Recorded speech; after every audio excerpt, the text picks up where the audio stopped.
자기에게 약한 자에게 가장 강하고 약한 자를 독식하려는 것, 그런 강력한 것, 그러나 자기에게 강한 자를 가장 무서워하는 것, 여러분 이것이 무엇이겠습니까? 그것은 바로 두려움입니다. 믿음의 반대말은 불신앙이 아니라 두려움이라고 합니다. 성경에서 가장 많이 등장하는 명령이 무엇일까요? 기뻐하라는 명령일까요? 감사하라는 명령일까요? 기도하라는 명령일까요? 예배하라는 명령일까요? 찬양하라는 명령일까요? 아니요. 성경에서 가장 많이 등장하는 명령은 무엇이냐면 두려워하지 말라, 염려하지 말라라는 명령인 것입니다. 성경에서 두려워하지 말라, 염려하지 말라라는 단어를 찾아봤더니 366번이나 등장을 한다고 합니다. 도대체 두려움이 무엇이길래, 또 두려움이 우리 신앙 가운데 얼마나 나쁜 영향을 끼치길래 이렇게 성경은 두려워하지 말라고 거듭 강조하는 것일까요? 성경에 보면 두려움은 크게 두 가지 종류가 있다고 합니다. 첫 번째는 무엇이냐면 하나님을 향한 두려움입니다. 하나님의 임재 앞에 선 인간이 가지는 두려움인 것이죠. 이 두려움은 하나님을 향한 경외심과 존경심을 가져다 줍니다. 우리를 정결하게 해 줍니다. 그래서 결국 우리를 구원으로 인도해 주는 것, 이것이 바로 하나님을 향한 두려움인 것이죠. 두 번째 두려움은 무엇이냐면 하나님이 아닌 다른 존재들을 두려워하는 두려움인 것입니다. 예를 들면요, 사탄, 그리고 자연재해, 심판, 전쟁, 권력자의 횡포, 지은 죄, 그리고 죽음과 같은 두려움인 것입니다. 성경에서는요, 이 두 가지의 두려움은 서로 대조되는 것으로 사용이 됩니다. 하나님을 두려워하게 되면은요, 다른 것들을 두려워하지 않게 됩니다. 그러나 다른 것들을 두려워하게 되면 하나님을 두려워하지 않습니다. 하나님을 두려워하지 않으면 하나님을 경히 여기고, 하나님의 말씀을 경히 여기고, 하나님의 명령들을 경히 여기게 되는 것이죠. 그렇게 되면은요, 하나님을 경외하지 않고 존경하게 되지 않는 것이. 그렇기 때문에 신앙인들이 두려워하고 염려하는 이유는 하나님을 두려워하지 않아서이고 하나님에 대한 믿음이 적어서인 것입니다. 여러분, 예를 하나 들어볼까요? 아빠와 아이가 있다고 여러분 가정해 보십시다. 아빠가 옆에서 이 아이와 함께 자려고 함께 누웠습니다. 이 아이가 자꾸 아빠에게 말하는 것입니다. 아빠, 도둑이 나타나면 어떡하지? 아빠, 이 건물이 무너지면 어떡하지? 아빠, 강도가 나타나면 어떡하지? 아빠, 나 무서워. 아빠가 지켜줄게, 걱정하지 마. 근데 그래도 도둑이 나타나면 어떻게 하지? 칼을 들고 나타나면 어떻게 하지? 총을 들고 나타나면 어떡하지? 아빠, 나 무서워. 아빠가 있어, 걱정하지 마. 아빠, 그런데도 나 무서워. 계속해서 이렇게 이야기를 하는 거예요. 그렇게 이야기를 하면서 옆에다가 장난감 칼을 갖다가 놓고 장난감 로봇을 가져다가 놓는 거예요. 자기를 지켜줄 거라고 믿으면서 갖다가 놓고 있는 것이죠. 그리고 헬멧을 쓰고 있는 것입니다. 그러면서 이런 걱정을 하느라고 이 하루 이틀이 아니라 매일 밤을 그렇게 한참 실랑이를 벌이다가 무서움에 지쳐서 잠드는 아이. 여러분들의 이 아이의 아버지라면 어떠한 마음이 들겠습니까? 어떠한 감정이 드시겠습니까? 한두 번이면 너무나도 귀엽잖아요. 아유, 그래, 무서워. 아유, 이 귀여운 녀석. 근데 이게 매일매일 반복이 되는 거예요. 그러면 이 아이의 아빠는 속상한 겁니다. 왜 속상할까요? 먼저 쓸데없이 이 걱정의 시간을 소비하는 이 아이, 너무나도 보면서 속상한 것이죠. 그러나 진짜 속상한 이유는 따로 있는 거예요. 그게 무엇이냐면 이 아이가 아빠를 믿지 않는다는 사실이 가장 속상한 것입니다. 이 아이는 아빠가 자기를 지켜줄 의향이 없다고 생각을 하거나 아빠는 자기를 지켜줄 능력이 없다고 생각하고 있기 때문인 것이죠. 즉, 이 아이는 아빠를 믿지 않는다는 것이에요. 이것이 속상한 것입니다. 사랑하는 청년 여러분, 제가 예시를 들었지만은요, 이러한 아이와 같은 모습이 우리의 모습은 아닌가 돌아보아야 할 필요가 있다는 것입니다. 만약 신앙인인 우리가 걱정하고 근심하고 염려하고 있다면 그건 우리가 하나님을 온전히 믿지 못하고 있는 것이라는 거 여러분 기억하시기 바랍니다. 그런데 여러분 이 사실을 우리는 이미 알고 있습니다. 다 아는 사실이잖아요. 그러나 이 두려움을 한순간 떨쳐버리기에는 두려움이 너무나도 강력하다라는 것. 그래서 우리는 늘 걱정하고 근심하고 두려워하고 있다는 것이 여러분 두려움이 왜 이렇게 강력한 것일까요? 두려움이 우리에게 있어서 떨쳐버리지 못할 만큼 쉽게 떨쳐버리지 못할 만큼 왜 이렇게 강력하냐라는 것입니다. 여러분 코로나 초반에 약 2, 3년 전에 이 코로나가 나타났을 때 우리의 정서는 어떤 정서였는지 기억하십니까? 어떤 정서였습니까? 우리의 정서는 어떤 정서였냐면 두려움이었어요. 코로나 초반에 우리가 상당히 두려워했어요. 왜 두려워했습니까? 그것은 이 코로나 바이러스가 어떤 녀석이고 그리고 우리에게 어떤 영향을 미치고 어떻게 전파가 되며 이 코로나 바이러스를 어떻게 다루어야 되고 어떻게 치료해야 할지 우리에게 정보가 없었던 것이기 때문이에요. 이처럼 우리가 모르는 것들에 대해서 우리가 겪어보지 않은 영역에 대해서 우리가 잘 모르는 미지수에 대해서 우리는 두려워한다라는 것이에요. 그게 우리 인간이라는 것입니다. 그러나 이 코로나 바이러스의 정체를 알게 되니까 한 번 걸려보고 두 번 걸려보고 세 번 걸려보니까 이 코로나 바이러스가 그렇게 두렵지가 않아요. 조금은 두려워요. 잘 관리해야겠다, 조심해야겠다라는 그런 마음이 있지만 그 전보다 막 야 이거 걸리면 절대 안 돼 하고서는 밖에 나가지도 않는 그 정도의 두려움은 아니라는 것이죠. 마찬가지로요. 이 두려움이라는 것의 정체를 우리가 알게 되면은요, 우리는 두려움을 극복할 수 있게 되는 것입니다. 여러분 두려움이 어떤 정체를 가지고 있는지 여러분 아십니까? 두려움은요 우리 뇌 중에서도요 여기에 편도체라는 곳에서 기억되고 이 편도체라는 곳에서 반응을 하게 된다는 거예요. 이 두려움은 이성적인 판단을 담당하는 이 대뇌까지 가지 않고 이 편도체에서 다루어지는데 이 편도체에서 다루어지는 시간이 얼마나 짧은지 아시나요? 0.03초라고 합니다.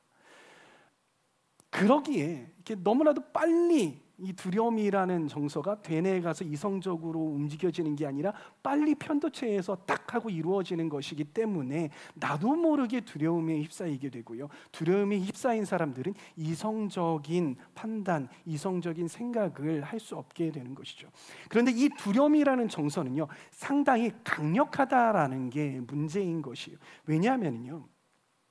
다른 좋은 정서들이 이 두려움이라는 정서를 이겨야 하는데 밀어내야 하는데 싸워서 이겨내야 되는 거잖아요. 근데 그러지 못하는 거예요. 이 두려움을 이겨내기가 어렵다는 거예요. 왜냐하면 두려움은 생존과 연결된 정서이기 때문인 것이. 생존과 연결된 정서는요 대개 부정적이면서도 가장 우선적으로 처리하는 게 생존에 관련된 정서예요. 그게 두려움이라는 것이죠. 그렇기 때문에 두려움은 부정적이면서도 강력하다라는 거예요. 그렇기에 이 두려움은 우리의 삶과 특히 신앙생활에 지대한 영향력을 미칩니다. 그리고 부정적인 영향력, 강력한 부정적인 영향력을 미칠 수 있는 그런 가능성이 너무나도 농후하다라는 것입니다. 성경에서 이 두려움을 제대로 관리하지 못한 케이스들이 참 많이 나옵니다. 어떤 케이스들이 있냐면요, 이스라엘 백성들이 가나안 족속이라는 이 족속 사람들을 두려워했어요. 어떻게 했습니까? 모세와 그리고 하나님에 대해서 대항했습니다. 그리고 이 두려움 때문에 40여 년을 광야에서 떠돌아다녀야만 했던 것이에요. 엘리야를 보십시다. 엘리야는요 자기를 죽이겠다는 이 이세벨의 위협 때문에 이 이세벨의 위협이 너무나도 두려웠습니다. 그래서 이 위대했던 엘리야가 어떻게 했습니까? 이성을 놓아버리고 열심히 도망가 버렸잖아요. 그리고 차라리 저를 죽여주시옵소서라고 그렇게 비굴한 모습, 엘리야답지 못했던 그런 모습을 보이기도 했던 것이죠. 사울 왕은 어땠습니까? 사울 왕은 백성을 두려워했습니다. 백성들의 인기를 두려워했어요. 그래서 하나님의 명령에 불순종하고 이 사무엘이 오기도 전에 빨리 예배를 드려버리는, 빨리 제사를 드려버리는 그러한 일을 했잖아요. 그로 인해서 이 사울 왕은 더 이상 이스라엘의 왕이 될 수 없게 되는 그러한 일이 일어났던 것이죠. 북이스라엘과 남유다 왕들은요, 다른 나라의 왕들, 다른 열강들을 무서워했어요. 그래서 하나님의 뜻을 따르기보다는 그 열강들을 무서워하는 그러한 선택들을 했던 것이죠. 예수님의 제자들은 어땠습니까? 풍랑을 두려워해서 같은 배에 잠자고 계시는 그 예수님을 깨워 흔들면서 예수님 일어나십시오, 우리가 죽게 되었습니다라고 그렇게 예수님을 깨웠잖아요. 그리고 예수님께서 잡히시던 날에 그들은 죽음이 두려워서 예수님을 놓고 도망쳐 버렸습니다. 베드로는 어땠습니까? 베드로는 죽는 것이 두려워서, 붙잡히는 것이 두려워서 닭이 울기 전에 3번이나 예수님을 부인하고 예수님을 저주했던 것이죠. 여러분, 이러한 성경적인 케이스들을 보면은요, 두려움이 하는 공통적인 일을 알 수 있습니다. 그것은, 두려움은 개인의 신앙을 무너뜨린다는 것이에요. 두려움은 공동체를 무너뜨린다는 것입니다. 그뿐 아니라 두려움은요, 하나님을 대적한다라는 것이 그러기에 두려움은 약함이 아니라 때로는 악함이 될 수 있다라는 것이, 여러분, 우리들의 삶도요, 돌아보아야 하는 것입니다. 두려움 때문에 마땅히 옳은 선택을, 마땅히 하나님의 뜻을, 하나님의 계획의 선택을 해야 하는데 도망치지는 않았는지, 두려움 때문에 내가 하나님을 대적하고 있지는 않은지 우리가 돌아보아야 한다라는 것입니다. 사랑하는 청년 여러분, 우리의 결정과 발걸음이 무엇에 기반을 해야 하겠습니까? 여러분들이 어떠한 선택을 내릴 때, 어떤 길을 갈 때 무엇을 기반을 삼아서 가야 하고 선택을 해야 하겠습니까? 그것은 바로 하나님의 말씀이죠. 하나님의 계획인 것이에요. 하나님의 명령인 것이에요. 그런데 우리가 무언가를 결정할 때 두려움에 떠밀려서 선택을 할 때가 너무나도 많다라는 것이에요. 지금도 여러분, 그런 선택을 하고 있는 사람이 있지는 않습니까? 내가 쌓아놓은 커리어가 무너져 내릴까 봐 두려워서 선택하고 있지는 않습니까? 내가 내 건강을 해칠까 봐 두려워서 선택하고 있지는 않습니까? 저축해 놓은 돈을 날릴까 봐, 그리고 내 미래 가운데에 비굴한 미래, 돈이 없어서 비굴한 미래를 살까 봐 두려워서 선택을 하고 있지는 않느냐라는 것입니다. 누군가와의 관계가 껄끄러워질까 봐, 내가 이 사람과 헤어지면 앞으로 어떻게 살지 두려워서. 하나님께서는 계속해서 헤어지라고 말씀을 하시는데, 하나님의 뜻이 아니라고 말씀하시는데, 그 길이 아니라고 말씀하시는데도 불구하고 헤어지면 그 뒷감당, 난 못하겠어, 두려워서 여러분들 계속해서 그러한 선택을 내리고 있지는 않습니까? 내 평판과 명성이 무너져 내릴까 봐, 내가 열심히 한 공부가 수포로 돌아가 버릴까 봐 두려워서 선택하고 있지는 않습니까? 통제되지 않은 상황이 두려워서 선택하고 있지는 않습니까? 그 상황을 내가 통제하지 않으면 악한 사람이 그 상황을 지배해버리고 유린해버릴까 봐 선택하고 있지는 않냐라는 것입니다. 여러분, 이 모든 선택은요, 믿음의 선택이 아니라는 사실을 여러분 아셔야 합니다. 두려움에 지배된 선택은 결코 하나님 앞에 정당화될 수 없다라는 것입니다. 왜냐하면 그것은 불신앙의 결과이고 불신앙의 열매이기 때문인 것이에요. 여러분, 우리가 하나님을 두려워한다면요, 사람과 환경과 관계와 돈과 미래가 두렵지 않은 것이에요.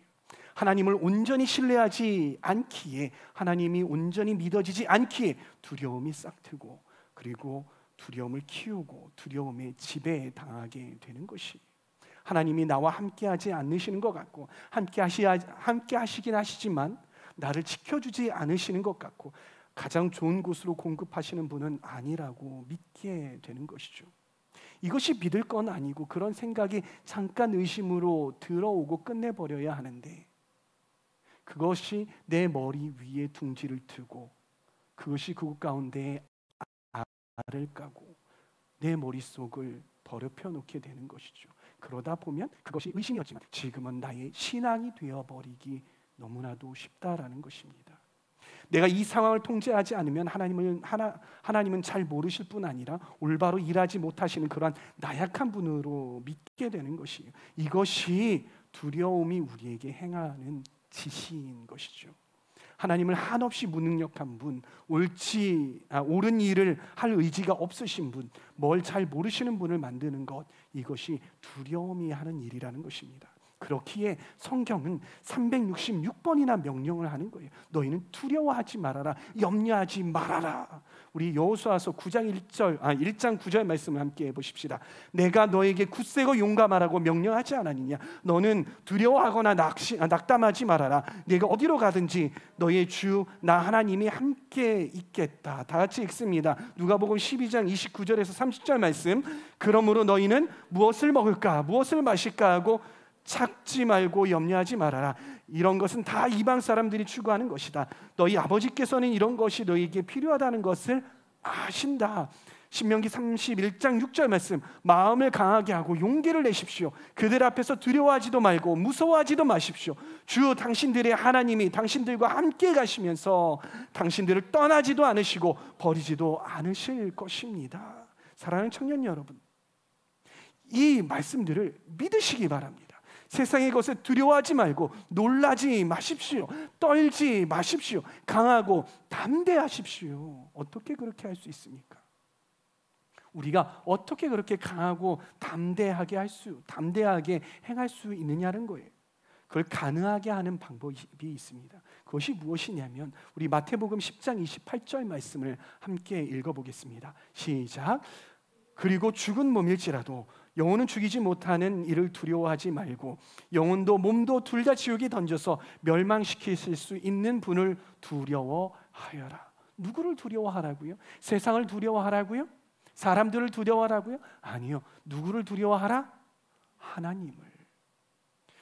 우리의 육신뿐만이 아니라 우리의 영혼까지 주관하시는 그 하나님께 초점을 옮겨야 하는 것입니다. 그리고 그 하나님만을 경외하고 하나님만을 두려워해야 하는 것이죠. 오직 그 하나님만 경외하고 그 하나님만 신뢰하는 것, 그것이 우리가 두려움 가운데 처하지 않는 방법이라는 것입니다. 그럴 때 우리는 두려움에서 벗어날 수 있는 거예요. 바로 그때 하나님이 기뻐하시는 선택을 우리가 할 수 있게 되는 것입니다. 여러분, 정신과 의사 조지 윌트는 Why Worry라는 책에서 이러한 이야기를 했다고 합니다. 걱정의 40%는 절대 일어나지 않는다. 걱정의 30%는 이미 일어났던 일이 또 일어날까 봐 미리 걱정하는 것이다. 걱정의 22%는 너무나 사소해서 무시해도 좋은 일이다. 걱정의 4%는 바꿀 수 없는 일이거나 어쩔 수 없는 일이다. 그리고 걱정의 오직 4%는 우리가 바꿀 수 있는 일이다. 여러분, 이 이야기가 무슨 이야기입니까? 이게 기독교 어떠한 사람이 이야기한 게 아니라 신학자가 이야기한 게 아니라 정신과 의사가 이야기한 거예요. 이 이야기에 따르면요, 우리가 하는 걱정이 100이라고 생각을 해봅시다. 이 100이라면 우리가 진짜 걱정해야 할 것은 4가지밖에 안 된다라는 거예요. 나머지 96가지는 우리가 걱정하지 않아도 된다라는 것입니다. 또 누군가는 이렇게 말합니다. 걱정하는 게 걱정이야. 걱정해서 걱정이 없어지면 걱정할 일이 없겠네.